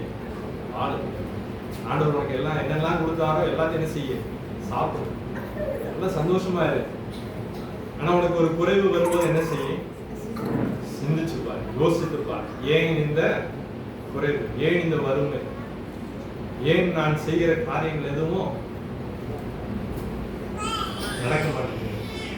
ஏன் நான் ஜெபிக்கிற ஜெபங்களுக்கு பதில் வருவது இல்லை? யோசித்து பார்க்க. அநேக நேரங்கள்ல உண்மையான பிரச்சனை என்னன்னே தெரியாம நம்ம பாட்டுக்கு வந்து உபவாசம் பண்ணி ஜெபிச்சாலும் அந்த ஜெபத்துக்கு என்ன செய்யாது? பதில் வராது. தாவீது ராஜா பயங்கர விசுவாசம் உள்ள ஒரு ராஜா. என்ன செய்யறாரு? குழந்தை சாக போவதை நினைச்சு என்ன செஞ்சாரு? உபவாசம் பண்ணி ஜெபம் பண்ணாரு. இந்த ராஜாவுடைய ஜெபத்துக்கு என்ன செய்யல? பதில் வரல. ஏன்னு சொன்னா அந்த குழந்தை எப்படி பிறந்த குழந்தை? ஆபத்தினால வந்த ஒரு குழந்தை. அடுத்தவனுடைய மனைவியை அபகரித்து கொண்டு அதன் மூலமாக பெற்றெடுக்கிற ஒரு குழந்தை. அப்படிப்பட்ட ஒரு காரியத்துல ஆண்டவர் ஜெபத்துக்கு பதில் கொடுப்பார் அப்படின்னு சொல்லி நினைச்சா அது என்னது? முட்டாள்தனம். அந்த ஜெபத்திற்கு ஆண்டவர் என்ன செய்ய மாட்டார்? பதில் கொடுக்க மாட்டார். அநேகருடைய வாழ்க்கை எப்படி இருக்கிறது? ஜெபம் எப்படி இருக்கிறது? மற்றவங்க அவன் எனக்கு போட்டியா இருக்கிறான், அவனை என்ன செஞ்சிருங்க? அழிச்சிருங்க அப்படின்னு சொன்னா அந்த ஜெபத்துக்கு என்ன செய்யாது? நீ வேணா அழிஞ்சு போவே அப்படியே அவன் என்ன செய்ய மாட்டான். மற்றவங்க யாரையும் அப்படி என்ன செய்யக்கூடாது. எனக்கு வேண்டியது எனக்கு என்ன செய்யுங்க? ஒரு கடை இருக்கு, அந்த கடைக்கு பக்கத்துல என்ன செஞ்சிருவோம், அது வரைக்கும் அந்த ஊருக்குள்ளே கடை இருக்காது பார்த்துக்கோங்க. ஒரு கடை போட்ட உடனே என்ன செஞ்சிருவாங்க, பக்கத்துல தான் கடை வந்து போடுவாங்க, இல்லைன்னா ஆப்போசிட்ல தான் என்ன செய்வாங்க. இவங்க ஒரு ஆஃபர் கொடுத்தா அவங்க டபுள் ஆஃபரா என்ன செய்வாங்க, கொடுப்பாங்க. இது உலக நியதி, இப்படிதான் நடக்குது. இந்த ஊர் உலகத்துல எல்லாம் என்ன செய்யுது, இந்த ஒரே மாதிரி கடை தான் அந்த பக்கம் பக்கமா என்ன செஞ்சு வச்சிருப்பாங்க. வெரைட்டி கால் ரோடுன்னு போனோம்னா அவன் பக்கத்துல இருக்கிற எல்லாரும் என்ன கடை வச்சிருப்பான், சைக்கிள் கடையே தான் வச்சிருப்பான். அது ஏன்னா அங்க இருந்து ஒன்னொன்னு வச்சீங்கன்னா நான் இவ்வளவு தூரம் என்ன செய்ய வேண்டியதில்லை. ஒன்னாவது ஒரு சைக்கிள் கடை வச்சிருந்தேன்னா நான் எதுக்கு தான் வெரைட்டி கால் வரைக்கும் அதான் வைக்கணும். நீ பக்கத்துல வச்சிருக்க அப்படின்னா நான் என்ன செய்வேன், உன் பக்கத்துலயே தான் நானும் வந்து என்ன செய்வேன். அப்ப நம்ம ஜெபிக்கும் போது எப்படி ஜெபிக்கணும், இவன் அடுத்த மாசத்துக்குள்ள என்ன செஞ்சிடணும், கடையை காலி பண்ணி போயிடணும். ஜோம் பண்ணீங்கன்னா என்ன செய்வான், அடுத்த மாசத்துக்குள்ள நம்ம தான் காலி பண்ணிக்கணும். அப்ப எப்படி ஜோம் பண்ணணும், ஆண்டவர் ஜெபிக்கிறதுக்கு நிறைய சொல்லி கொடுத்துருக்காங்க. எங்களுக்கு வேண்டிய ஆதாரத்தை எனக்குன்னு அந்தனுள்ள அப்பத்தை என்று எங்களுக்கு எனக்குன்னு வச்சிருக்கிறத என்ன செய்யுங்க எனக்கு கொடுங்க. அவனுக்குன்னு வச்சிருக்கிறத தாராளமா என்ன செய்யட்டும், சாப்பிடட்டும். அவன் பக்கத்துல கடை வச்சிருந்தா நமக்கு என்ன பிரச்சனை, அவன்கிட்ட போறவங்க போகட்டும். ஆனா நமக்கு வரக்கூடியதுல ஒண்ணு என்ன செய்யாது, குறைவு படாது. உங்களுக்குன்னு வைத்திருக்கிற ஆசீர்வாதங்கள் கண்டிப்பாக உங்ககிட்ட வந்து சேரும். அதை ஒருத்தனை என்ன செய்ய முடியாது, கொடுக்க முடியாது. ஒருத்தனை அபகரிக்க முடியாது. அது ஆண்டவர் உங்களுக்கு என்று நியமித்து வைத்திருக்கிறார். ஹல்லேலூயா, ஹல்லேலூயா. மன்னா வந்துச்சுன்னா என்ன செய்யணும், காலையில நேரத்துல போனவன் என்ன செய்வான், நிறைய எடுத்துக்கலாம் அப்படின்னு எடுத்துட்டு போனா அப்படின்னா என்ன ஆயிடும், மொத்தமும் சேதாரமா போயிடும். அவனுக்கு எவ்வளவு கொடுத்துருக்குதோ அவ்வளவுதான் எடுக்கணும். அப்புறம் பின்னாடி வரவன் லேட்டா வரவனுக்கு என்ன ஆயிடும், அவனுக்குன்னு கொடுக்கப்பட்ட நேரம் வரைக்கும் என்ன இருக்கும், அந்த மண்ணா பத்திரமா இருக்கான். அவன் ஆடிய செஞ்சு தூங்கி முடிச்சு அப்புறம் நாளைக்கு போய்க்கலாம், இல்ல சூரியன் வந்ததுக்கு அப்புறம் போய்க்கலாம் அப்படின்னு நினைச்சோம்னா என்ன இருக்கும், அப்புறம் மண்ணா போயிடும். அங்க எதுவுமே இருக்காது. நம்முடைய வேலையை சரியாக செய்ய வேண்டும், கடமைகளை சரியாக செய்ய வேண்டும். நமக்கு வைத்திருக்கிற ஆசீர்வாதங்கள் எல்லாவற்றையும் தேவன் நமக்காகவே என்ன செய்வார், கொடுப்பார். உன் கைகளின் பிரயாசத்தை நீ சாப்பிடுவாய், உனக்கு வாக்கியம் நன்மையும் உண்டாயிரும். ஒருவேளை நம்முடைய கைகளின் பிரயாசங்களை நம்ம சாப்பிட முடியாத ஒரு சூழ்நிலை வருது அப்படின்னா நம்ம என்ன செய்யணும், யோசிக்கணும். ஏன் நம்முடைய கைகளின் பிரயாசத்தை சாப்பிட முடியும். அப்ப நம்முடைய கைகளின் பிரயாசங்களை முதன்மையானது யார் கொடுக்கணும், கர்த்தருக்கு கொடுக்கணும்.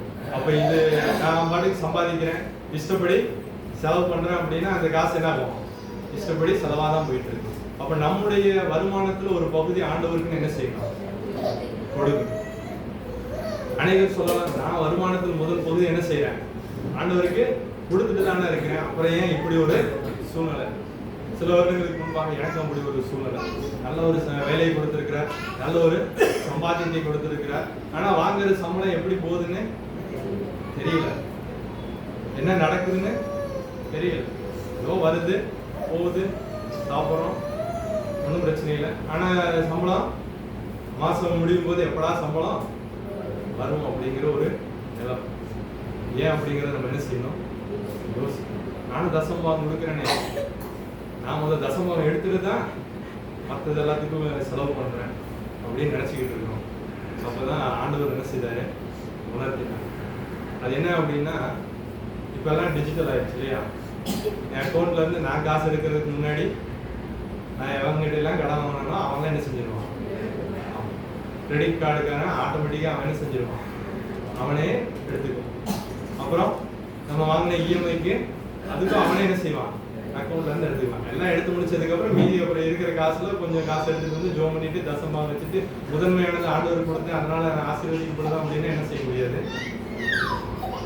அது முதன்மையானது எல்லா செலவெல்லாம் போக மீதியானதை எடுத்துட்டு வந்து ஆண்டவருக்குன்னு கொடுத்தோம்னா அதை நிமித்தம் என்ன செய்ய முடியாது, ஆசீர்வாதத்தை தர முடியாது. அப்போ வேலையை என்ன செஞ்சேன், இந்த கிரெடிட் கார்டு ஆட்டோமேட்டிக்கா என்ன செய்யாத, நீ எடுக்காது, நானே என்ன செய்யறேன் பணம் கட்டிக்கிறேன் அப்படின்னா அந்த ஆட்டோமேட்டிக்கா எடுக்கிறவன ஸ்டாப் பண்ணியாச்சு.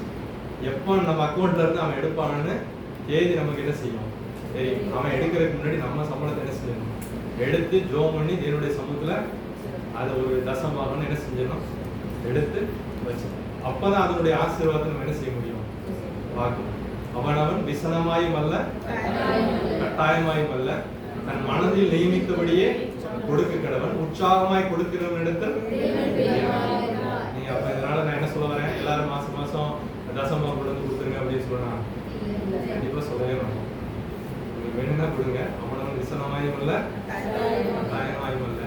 உங்க மனசுல நியமித்தபடி என்ன செய்யலாம், நீங்க கொடுக்கலாம். ஆனா உற்சாகமாய் கொடுக்கிற இடத்துல அமைக்கு குலுக்கி மடியில சரிந்து விழுகிற வரைக்கும் என்ன செய்வாராம், அவங்களுக்கு என்ன செய்வாரு, அளவில்லாம ஆண்டவர் கொடுப்பார். ஏழைகளுக்கு இறங்குகிறவன் கர்த்தருக்கு கடன் கொடுக்கிறான், அவன் கொடுத்ததை அவர் திரும்பவும் கொடுப்பார். ஹல்லேலூயா. இந்த காணிக்கை பெட்டியில போடுறதை ஆண்டவர் என்ன செய்வாரு, அவர் திரும்பவும் உங்களுக்கு நாளத்தினையா கொடுப்பார். ஹல்லேலூயா. எத்தனை பேர் விசுவாசிக்கிறீங்க? ஆனா அதுக்கு சரியான முறைகள் எல்லாருக்கும் என்ன செய்யாது, திரும்பவும் கிடைக்காது. நம்ம சரியாக இல்லை அப்படின்னா அது கொடுக்கறதுனால நமக்கு எந்த பிரயோஜனமும் கிடைக்காது. கடவுளுக்குன்னு கொடுக்கும்போது அதை நம்ம கடவுளுக்கு கொடுக்கிற மாதிரி என்ன செய்யணும், நினைக்க வேண்டும். அநேக நேரங்களில் நம்ம என்ன நினைக்கிறோம் அப்படின்னா ஊழியக்காரங்களுக்கு கொடுக்கறதா நினைக்கிறோம். அது ஊழியக்காரங்களுக்கு நம்ம கொடுக்கல, அது கடவுளுக்கு கொடுக்கறதா நம்ம என்ன செய்ய வேண்டும், நினைக்க வேண்டும். நான் முதல் முறையாக வேலைக்கு சேர்ந்த பொழுது அந்த வேலை முதல் மாதம் முடிந்தது. அந்த சம்பளம் வந்த உடனே என்ன செய்யுது, முதல் சம்பளம் யாருக்கு என்ன பண்ணோம், அதுவும் உங்களுக்கு சொல்லலை, நான் அப்படி தீர்மானம் பண்ணேன். என் மனதில் தீர்மானம் பண்ணபடி முதல் சம்பளத்தை என்ன செய்யணும், ஆண்டவருக்கு கொடுக்கலாம் அப்படின்னு சொல்லி தீர்மானம் பண்ணேன். என்னுடைய மனதில் இருந்த ஒரு காரியம். இதே மாதிரி எங்கள் அம்மா அப்பாவும் என்ன செஞ்சுட்டாங்க, தீர்மானம் பண்ணியிருக்காங்க. அவங்க என்ன தீர்மானம் பண்ணியிருக்காங்க, அவங்க பிறந்து வளர்ந்த சபைக்கு கொண்டு போய் கொடுக்கணும்னு தீர்மானம் பண்ணாங்க. நான் என்ன தீர்மானம் பண்ணேன், நான் பிறந்து வளர்ந்த திருச்சபைக்கு என்ன செய்யணும், கொடுக்கணும்னு முடிவு பண்ணேன். சரி, அந்த நாள் வந்தது, சம்பளம் வந்துச்சு, ரொம்ப சந்தோஷமா என்ன செய்யலாம் கொடுக்கலாம்னு நினைச்சா அவங்க என்ன பிளான் பண்ணி வச்சிருக்காங்க, ஊருக்கு போகலான்னு பிளான் பண்ணி வச்சிருக்காங்க. இப்போ நான் வந்து என்ன செய்யக்கூடாது, இப்போ நான் வந்து சொல்லலாம், நான் வந்து இந்த சர்ச்சுக்கு தான், நம்ம சர்ச்சுக்கு தான் கொடுக்கணும்னு முடிவு பண்ணி வச்சிருக்கேன், அங்கெல்லாம் கொடுக்க முடியாது, இதெல்லாம் கொடுப்பேன் அப்படின்னு நான் இது பண்ணலாம். அவங்க சொல்லுவாங்க, அவங்க சண்டை போடுவாங்க, 2 பேரும் சண்டை போட்டு கடைசியில் ஒரு முடிவுக்கு வந்து கடைசி எங்கே தான் போகும்போது ஆண்டவருக்கு தான் கொடுப்பாங்க இல்லையா. ஆனால் இந்த இடத்துல நமக்கு வந்து ஞானமாக என்ன செய்யணும், நடக்கும். அவங்ககிட்ட நான் சொல்லவே இல்லை, நான் இங்கே தான் கொடுக்கணும்னு முடிவு பண்ணியிருக்கேன்னு சொல்லவே இல்லை. எங்கே கொடுக்குறோமோ அதை உற்சாகமாக மன முழு ஹிருதயத்தோடு ஆண்டவருக்கு என்ன செய்யணும், கொடுக்கணும். ஹல்லேலூயா. சில ஊருக்கு தான் என்ன செஞ்சோம், போயிருந்தோம், போய் ஜெபம் பண்ணிட்டு வந்தோம். அப்போ 2 கிட்ட இப்படியா அப்படியா, அங்கே கொடுக்கலாமா எங்கே கொடுக்கலாமா அந்த டவுட்டை என்ன செய்யக்கூடாது, மன உற்சாகமா ஆண்டவருக்குன்னு என்ன செய்யறோம், கொடுக்குறோம். அப்போ ஆண்டவருக்குன்னு நம்ம கொடுக்குறோம் அப்படின்னு நினைக்கும் போது எந்த குழப்பத்துக்கும் அங்க கிடையாது. நம்ம எந்த குழப்பத்திற்கும் நம்ம என்ன செய்யக்கூடாது, வழி கொடுக்கவே கூடாது. அப்போ ஆண்டவருக்கு நம்ம முதன்மையானது கொடுக்கணும். ஆபேலும் காயினும் காணிக்கையை கொடுத்தாங்க. அதுல யாருடைய ஆண்டவர் ஏற்றுக்கொண்டார், ஆபேலோடது கொடுத்தாங்க. ஏன் 2 பேருக்கு அப்படி என்ன வித்தியாசம், அவன் நிலத்துல, அவன் விவசாயி, நிலத்துல அவன் விவசாயம் பண்ணதை கொண்டு வந்து கொடுக்குறான். இவன் ஆடு மேய்க்கிறவன், ஆடு காட்டுல இருந்து கொடுக்குறான். அப்படி சொல்லாத, அவன் சிலவற்றை கொடுத்தான்னு சொல்லப்பட்டிருக்கிறது. இவன் ஆடு மாடுகள்ல முதன்மையானது, கொழுமையானது, புஷ்டியானது, அவனுக்கு எது ரொம்ப பிடிக்குமோ அதை என்ன செஞ்சான், கொண்டு வந்து கொடுத்தான. நம்மளால கொடுக்க முடியுமா அப்படி? அவ்வளவு ஈஸியான ஒரு காரியம் கிடையாது. இருக்கிறதுல பெஸ்ட் என்ன செய்யணும், ஆண்டவருக்கு கொடுக்கணும். வீட்டுல 10 ஆடு இருக்குன்னா 10ல ஒரு ஆட்டை ஆண்டவருக்கு கொடுக்கறது அப்படின்னு முடிவு பண்ணியாச்சுன்னா வயசான ஆடு என்ன செய்யக்கூடாது, இருக்கிறதுல நல்ல ஆடா என்ன செய்யணும். உங்களுக்கு எந்த ஆட்டு மேல ரொம்ப பாசமா இருக்கோ அந்த ஆடு தான் என்ன வேணும், ஆண்டவருக்கு வேணும். அது ஆண்டவர் என்ன கேட்பாருன்னா கொஞ்சம் வித்தியாசமா தான் கேட்பாரு. நாமே உங்களுக்கு பாசம் எங்க இருக்கக்கூடாது, ஆட்டு மேலேயே மாட்டு மேலே இருந்தா அவர் கொஞ்சம் கூட பொறுக்காது பட்டுக்கணும். எனக்கு அந்த ஆடு தான் வேணும். ஆனா நம்ம அந்த ஆடு கொடுக்குறதுக்கு ஆடு வளர்த்தவங்களுக்கு தான் தெரியும். வேற கொடுத்தாரு ஒரு முறை ராகுல் வந்து நம்ம திருச்சிக்கு ஒரு ஆட்டு கொடுத்தான், நல்ல பெஸ்டான ஒரு ஆட்டை கொடுத்தான். ரொம்ப பாசமான வளர்த்த ஒரு ஆட்டுக்குட்டியை கொடுத்தான். கன்வென்ஷன் நல்லா கறி விருந்து தான், அப்பா ஜாம் ஜாம் ஜூம்னு எல்லாரும் நல்லா சாப்பிட்டோம். ஆனா அவன் என்ன செய்யல, மனசு அவ்வளோ வலி நிறைஞ்சது. நம்மளாம் சொல்லிடலாம், சொல்றதெல்லாம் நான் இங்கிருந்து சொல்லணும். அப்புறம் ஆட்டை வளர்த்து பார்த்தாதான் எனக்கும் பாசமா ஊட்டி ஊட்டி வளர்த்துட்டு கொண்டு போய் கறி போட்டு அதை நீ சாப்பிடுங்க சொன்னா என்ன கொடுங்க இதெல்லாம். ஆமே. ஆனா ஆண்டவர் எதிர்பார்க்கிறது அதான் எதிர்பார்க்கிறது, நீ கொண்டு வந்து புஷ்டியானதை கொண்டு வந்து ஆலயத்துல பலி செலுத்தணும். பலி செலுத்தி அதை நீ என்ன செய்யணும்? சாப்பிடணும். ஆண்டவர் எதிர்பார்க்கிற ஒரு காரியம். ஆனா மனசு ரொம்ப கஷ்டமா தான் இருக்கலாம். அது எனக்கு ரொம்ப பிடிச்ச ஆடுன்னு சொல்லலாம். உனக்கு ரொம்ப பிடிச்ச ஆடா இருக்கிறதுனால எனக்கு அது ரொம்ப ரொம்ப பிடிச்ச ஆடுன்னு ஆண்டவர் என்ன சொல்லுவாரு?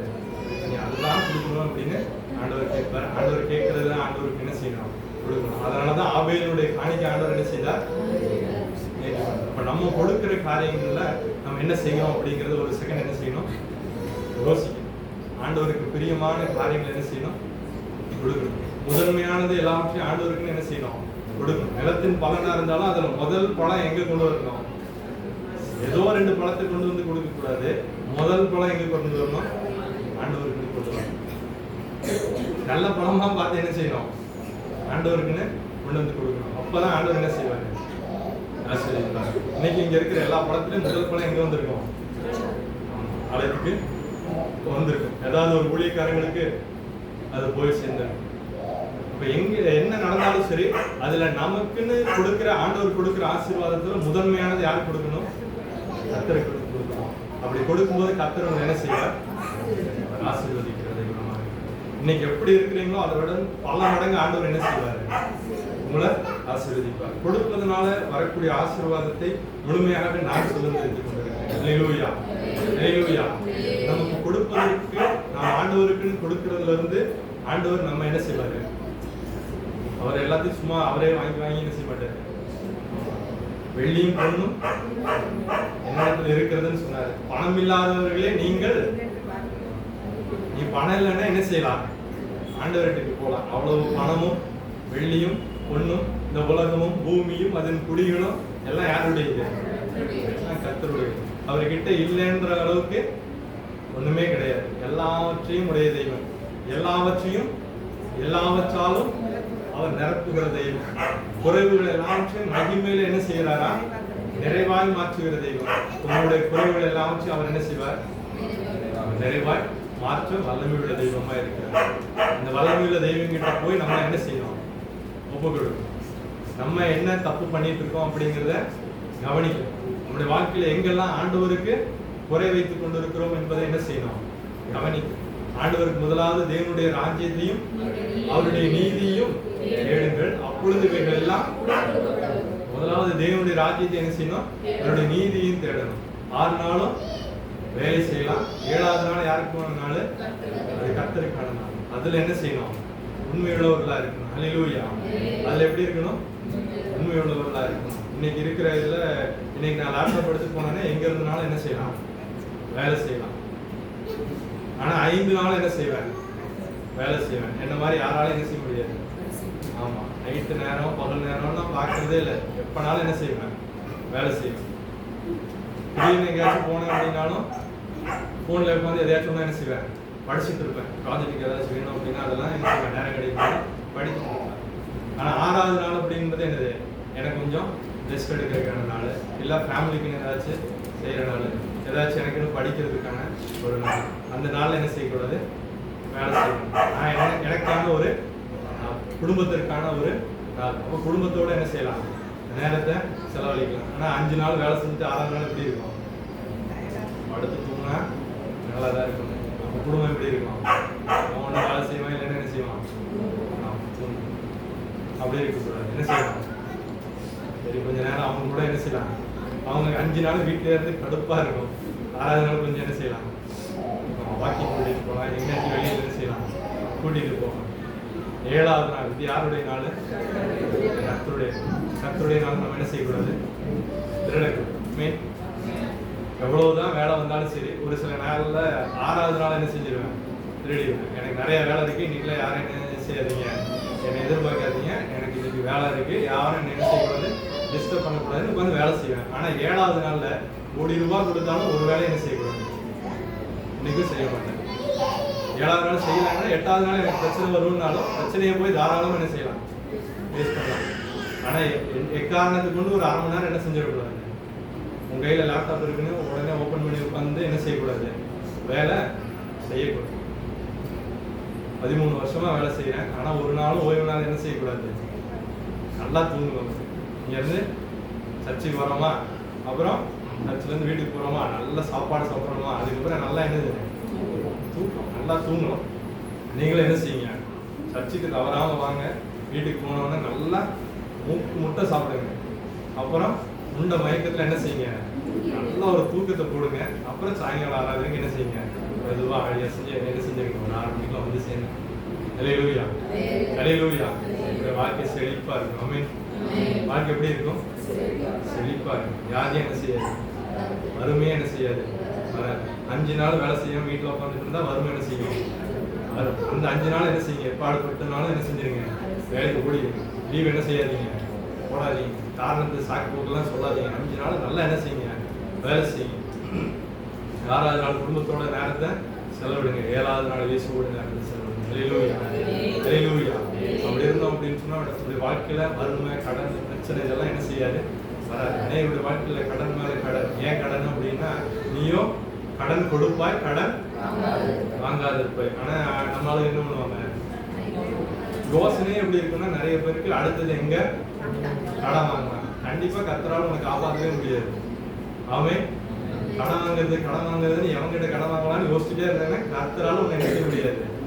ஆமா, நீ போய் எவன் கடன் கொடுப்பானோ வாங்கிக்கிட்டே வாழ்க்கையை ஓட்டிக்கோ அப்படின்னு. எப்படி கடனு, இவங்கிட்ட ஒரு கடனை, இவங்கிட்ட வாங்கின கடன் அடைக்கிறதுக்கு இவங்கிட்ட இன்னொரு கடனை, அப்புறம் இவனோட அடைக்கிறதுக்கு இன்னொருத்தங்கிட்ட ஒரு கடன், ஒரு லைனா என்ன செய்வாங்க, அவங்களுக்குன்னு லைனா கடன் கொடுக்கறதுக்குன்னு ஆளுகள் என்ன செய்வாங்க, இருப்பாங்க. ஏன்னா வட்டி என்னது, அது சொல்றதா, நீ எவ்வளவு வட்டின்னு சொல்றிய அதெல்லாம் நமக்கு பிரச்சனையா இல்லை. நீ எவ்வளவு காசு தருவேங்கிறது எனக்கு பிரச்சனை. வட்டி எவ்வளவு, எவன் கம்மியா வட்டி கொடுப்பான் அப்படின்னு அதெல்லாம் கேள்வி கேட்கறது இல்லை. பேங்க்காரங்கிட்ட போனா அவன் வட்டி கம்மியான வட்டி கொடுப்பான். ஆனா அங்கெல்லாம் என்ன செய்வான், டாக்குமெண்ட்டை கொடுமா, அதை கொடுவா, இதை கொடுவா. நமக்கு அவ்வளோலாம் நேரம் செலவழிக்குது. இதே நம்ம போனோடனே நம்ம கிட்ட என்ன செஞ்சிடணும், அவன் கேட்கற காசை கொடுத்துடும். எவ்வளோ வட்டினாலும் இருந்தா வச்சுக்கோ. அப்போ நம்முடைய வருமானத்தை யார் சாப்பிடுவாங்க, வட்டிக்காரன் தான் சாப்பிடுவான். நீ சாப்பிடுவாங்க. உன் வருமானத்தை யார் சாப்பிடுவா, வட்டிக்காரன். அப்போ நம்முடைய உன் கைகளின் பிரயாசத்தை நீ சாப்பிடணும்னா என்ன செய்யணும், ஆண்டவர் சொன்னது கொஞ்சமாவது காது கொடுத்து என்ன செய்யணும், கேட்கணும். எவ்வளவு சம்பளம் ஆண்டவர் கொடுத்துருக்கிறாரோ அதுல சாப்பிட போதும். ஆமென். எவ்வளவு சம்பளம் உனக்கு ஆண்டவர் எவ்வளவு காசு கொடுத்துருக்கிறாரோ கொடுத்த காசுக்குன்னு நீ சாப்பாடு சாப்பிடு, கொடுத்த காசுக்குன்னு குடும்பத்துக்கு கொடு, அது போதும். எக்ஸ்ட்ரா என்ன செய்ய வேண்டாம். பிறந்த நாள் வருது அப்படின்னு சொல்லி என்ன செய்யுது, ஆடம்பரமா கொண்டாட வேண்டியது. கல்யாண நாள் வருது, இல்ல திருமண காரியம், ஆடம்பரமா என்ன செய்யுது, கொண்டாடணும். அவன் எப்படி கொண்டாடணும் தெரியுமில்ல, நாங்களும் கொஞ்சம் குறைஞ்சவனா வாங்க கடனை என்ன செய்யக்கூடாது, வாங்கக்கூடாது. முடிஞ்ச வரைக்கும் என்ன செய்யுங்க, கடன் வாங்காத மாதிரி என்ன செய்யுங்க பாருங்க. கர்த்தர் உங்களை என்ன செய்வாங்க, அவர் உங்களை ஆசீர்வதிக்க வல்லமையுள்ளவர். குறைவுகளை எல்லாம் தேவன் நிறைவாய் மாற்றி வல்லமையுள்ளவர். எனக்கு யாரும் விழுந்தது சங்கீதம் 77வது சங்கீதத்துல 10 முதல் 14 உள்ள வசனங்களை வாசிப்போம். சங்கீதம் 77 10 முதல் 14. யாரும் எழுந்திருப்போம், எல்லாருமே தேர்ந்து. சங்கீதம் 77 10 முதல் 14 உள்ள வசனம். வாசிப்போமா? அப்பொழுது நான், இது என் பலவீனம், ஆனால் உன்னதமானவருடைய வலது கரத்தில் உள்ள வருஷங்களை நினைவு கூறுவேன், கர்த்தருடைய செயல்களை நினைவு கூறுவேன், உடைய பூர்வகால அதிசயங்களை நினைவு கூறுவேன், உடைய கிரியைகளை எல்லாம் தியானித்து உடைய செயல்களை யோசிப்பேன். தேவனே, ஒரு வழி பரிசுத்த ஸ்தலத்தில் உள்ளது. நம்முடைய தேவனை போல பெரிய தேவன் யார்? அதிசயங்களை செய்கிற தேவன் நீரே. ஜனங்களுக்குள்ளே கட்டளை முடிச்சு அதிசயம் உள்ள தேவன். வாழ்க்கையின் சூழ்நிலைகளை மாற்ற வல்லமையுள்ளவராக இருக்கிறார். அவரால் செய்யக்கூடாத அதிசயமான காரியம் ஒன்றுமே இல்லை. அவர் சொல்ல ஆகும், அவர் கட்டளைகள் நிற்கும். அவர் ஒரே ஒரு வார்த்தை சொன்னால் அற்புதங்களும் அதிசயங்கள் நடக்கும். விசுவாசத்தோடு எல்லாரும் கண்களை மூடி இந்த வாழ்க்கையுடைய கரங்களை ஒப்புக் கொடுக்கிறேன். இந்த வாழ்க்கையில் இருக்கக்கூடிய பிரச்சனைகளுடைய கரங்களை ஒப்புக் கொடுக்கிறேன். அந்த பிரச்சனைகளிலிருந்து போராட்டங்களிலிருந்து விடுதலை கொடுக்கக்கூடிய வல்லமையுள்ள தெய்வம் நீர் என்பதை நான் விசுவாசிக்கிறேன். அப்பா, நான் ஆண்டவரே ஐஸ்வர்யவான் இல்லை ஆண்டவரே, நான் தரித்திரவானா இருந்தாலும் என் தேவன் விசுவாசத்திலே என்னை ஐஸ்வர்யவானாய் வைத்திருக்கிறேன். உமக்கு நான் நன்றி செலுத்துகிறோம். என்னுடைய குறைவுடைய நாமத்தினை நிறைவாய் மாற்ற வல்லமையுள்ளவர் என்பதை நான் விசுவாசிக்கிறேன். அப்படியே என்னுடைய பிள்ளையுடைய குறைவுடைய எல்லாவற்றையும் நீ நிறைவாய் மாற்றிருக்கிறேன். உமக்கு நன்றி செலுத்துகிறோம். பிரச்சனைகள், போராட்டங்கள், பாடுகள், உபத்திரங்கள் எல்லாவற்றிலும் இருந்து உடைய பிள்ளைகளை விடுதலை செய்திருக்கிறேன். உங்களுக்கு நன்றி செலுத்துகிறோம். இப்பொழுது இருக்கிறது பார்க்க 1000 மடங்கு அதிகமாக முடிக்க தேவனாய் கர்த்தரை உடைய பிள்ளைகளை ஆசீர்வதிப்பீராக. தேவனுடைய சந்திங்க, குறைவுடைய நிறைவாய் மாற்றுங்க. கடற்பார்கள், கஷ்டங்கள் எல்லாவற்றையும் நீங்க போக முடியாது சொல்லிக்கிறோம். அப்பா உங்களுடைய பிள்ளைகளுக்கு வர வேண்டிய எல்லா ஆசீர்வாதங்களும் வந்து சேரட்டும், எல்லா தடைகளும் விலகட்டும், சூழ்நிலையுடைய பிள்ளைகளுக்கு சாதகமாக மாற்றப்படட்டும். இதோ திறந்த வாசல்களுக்கு முன்பாக வைக்கிறேன் சொன்னீரே, அடைக்கப்பட்ட வாசல்கள் இயேசுவின் நாமத்தில் திறக்கப்படுவதாக, சூழ்நிலைகள் இயேசுவின் நாமத்தில் பிள்ளைகளுக்கு சாதகமாக மாற்றப்படுவதாக